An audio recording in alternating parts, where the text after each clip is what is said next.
Welcome back to Vintage Car Spotlight. Today, we're taking a look at one of the strangest, boldest, and most controversial sports cars of the 1970s. The Bricklin SV-1. It was the dream of a maverick businessman, it had gullwing doors before the DeLorean, and it promised to be the first safety sports car. But did it live up to the hype? Let's find out. The Bricklin SV-1, standing for Safety Vehicle, was produced between 1974 and 1976. At first glance, it looks like a cross between a Corvette and a concept car. The most eye-catching feature, those massive gullwing doors. Opened with hydraulic power, though owners quickly discovered that the hydraulics were, let's just say, a bit temperamental.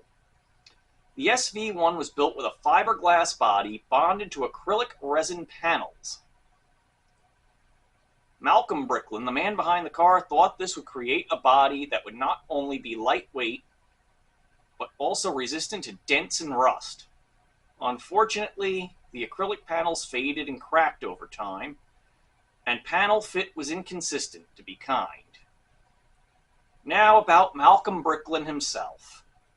He was no stranger to the car business. Before the SV-1, he was responsible for bringing Subaru to North America. Yes, that's Subaru. But instead of stopping there, Bricklin wanted his own car company. He pitched the SV-1 as a revolutionary vehicle that combined performance with safety.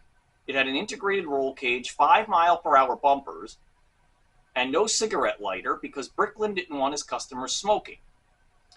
Bricklin would ultimately go on to also import the Yugo to the United States. Under the hood, things were a bit more conventional.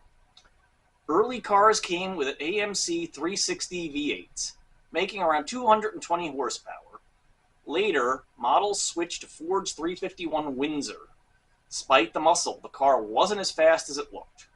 With a curb weight of over 3,500 pounds and emissions-era tuning, the SV-1 could hit 0 to 60 in 9 to 10 seconds.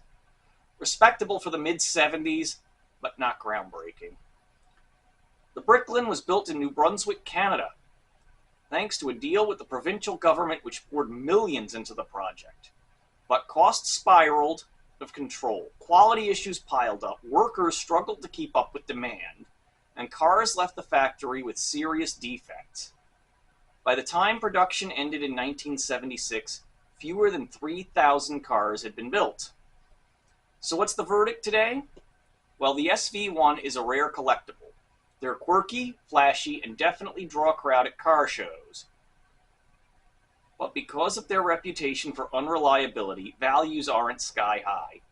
As of today, you can expect to pay around $25,000 to $35,000 for a nice driver-quality car.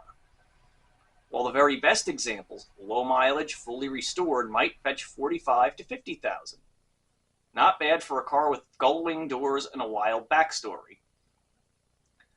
The Bricklin SV-1 wasn't the game-changing sports car Malcolm Bricklin hoped it would be, but it remains a fascinating piece of automotive history, an ambitious idea that never quite hit its mark, but still turns heads 50 years later. That's it for this episode of Vintage Car Spotlight. If you enjoyed this look at the Bricklin SV-1, hit that like button, subscribe for more automotive history, and let me know in the comments. Would you own a Bricklin, or would you stick to something a little more reliable? Thanks for watching, and I'll see you next time.